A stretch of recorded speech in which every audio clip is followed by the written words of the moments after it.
Brought to you by Agilus Diagnostics. Health test की बात आती है तो मैं भरोसा करता हूँ India largest diagnostics company Agilus Diagnostics. खुद को टेस्ट करते रहो। आप तो शायद अगर मैं गलत नहीं हूं तो इंजीनियर बनना चाहते थे, वहां से वो रास्ता कैसे बनता चला गया और हमने आपके इतने किरदार देखे।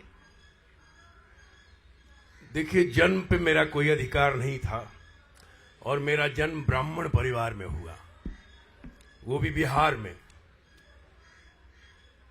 तो जो संस्कार था पूजा पाठ का, जो संस्कार था उस भाषा का, जो संस्कार था व्यवहार का, आचरण का, चरित्र का, व्यक्तित्व का, वो बचपन से ही मिलता चला गया।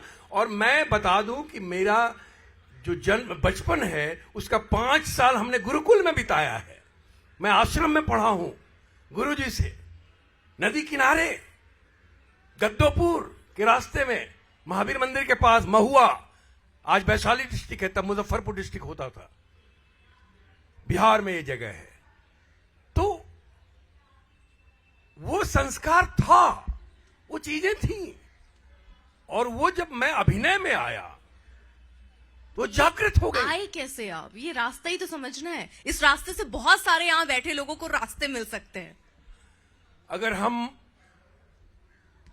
शिद्दत से, ईमानदारी से अपनी साधना करते रहें तो डायलॉग है ना कि पूरी कायनात आपके साथ लग जाती है।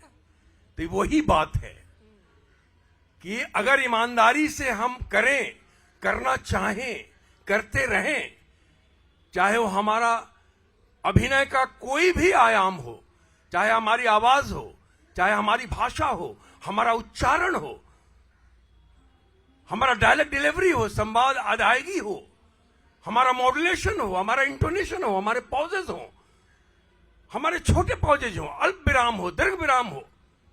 ये जो पॉजेज हैं, प्रेग्नेंट पॉजेज होते हैं एक्टर्स के, जो आजकल खत्म हो गया है।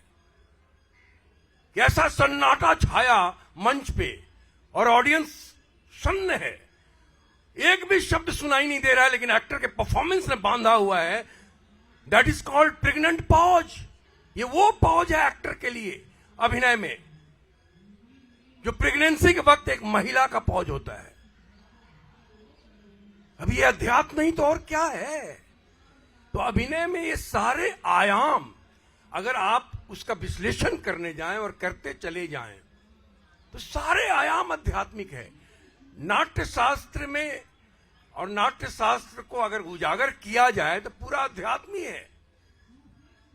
पता नहीं क्यों फैला दिया गया कि नाट्य शास्त्र समझ में नहीं आता, नाट्य शास्त्र बहुत ही क्लिशे है, बहुत ही डिफिकल्ट है, भाषा बहुत ये है। नहीं, पढ़िए, एक बार नहीं दोबारा पढ़िए, तिबारा पढ़िए, आप देखिए हर बार नई चीज मिलेंगी आपको। दुनिया का पहला वो किताब है नाटक पे, अभिनय पे, रंगमंच पे, दुनिया का, जिसको पंचम वेद कहा जाता है, जिसमें ऋग्वेद से संवाद लिया गया है।